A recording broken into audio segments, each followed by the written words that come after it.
1940 का अमेरिका। एक आदमी ग्रेट डिप्रेशन में बड़ा हुआ। उसने देखा उसके पिताजी की जॉब चली गई, घर गिरवी हो गया, माँ ने गहने बेच दिए।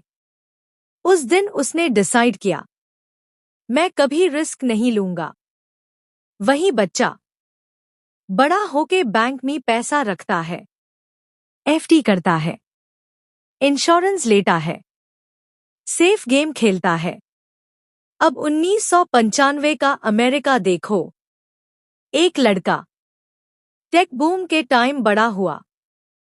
उसने देखा लोगों ने स्टार्टअप से करोड़ कमाए, शेयर्स ने 10x रिटर्न दिया। उसने डिसाइड किया रिस्क लेना हाई ग्रोथ है। अब सवाल ये है, इन दोनों में कौन सही है? सच ये है, दोनों सही है, क्योंकि दोनों अपने एक्सपीरियंस के हिसाब से डिसीजन ले रहे हैं। मॉर्गन हाउसल कहते हैं, फाइनेंशियल डिसीजंस स्प्रेडशीट पार नहीं बनते, इमोशंस पार बनते हैं। आपका दिमाग नंबर्स से कम, स्टोरी से ज्यादा इन्फ्लुएंस होता है। अगर आपने कभी पैसे की कमी देखी है तो आप सेविंग को वर्शिप करोगे। अगर आपने रैपिड सक्सेस देखा है तो आप अपॉर्चुनिटी को चेस करोगे। यहां एक डेंजरस चीज होती है, हम सोचते हैं जो मैं कर रहा हूं वही लॉजिकल है, लेकिन मनी का गेम प्योर लॉजिक का नहीं है, ये बिहेवियर का गेम है। एग्जाम्पल देखो, एक आदमी 50,000 सैलरी कमाता है, हर महीने 10,000 सेव करता है। दूसरा आदमी 1 लाख कमाता है, सब खर्च कर देता है। 10 साल बाद कौन स्ट्रांग होगा?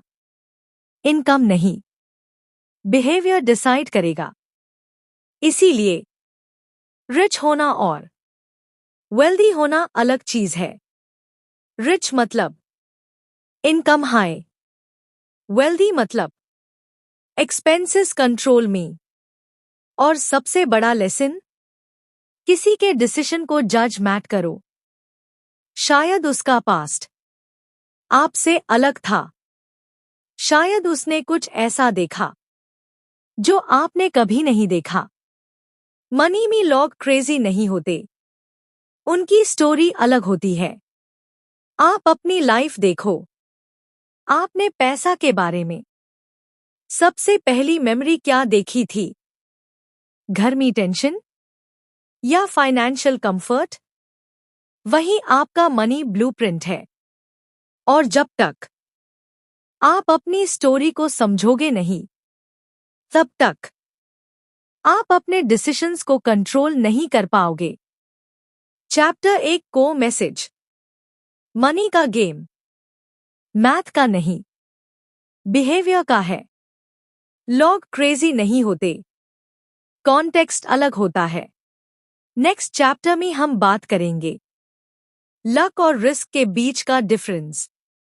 आपको लगता है आपकी सक्सेस सिर्फ हार्ड वर्क से आएगी या टाइमिंग भी रोल प्ले करती है?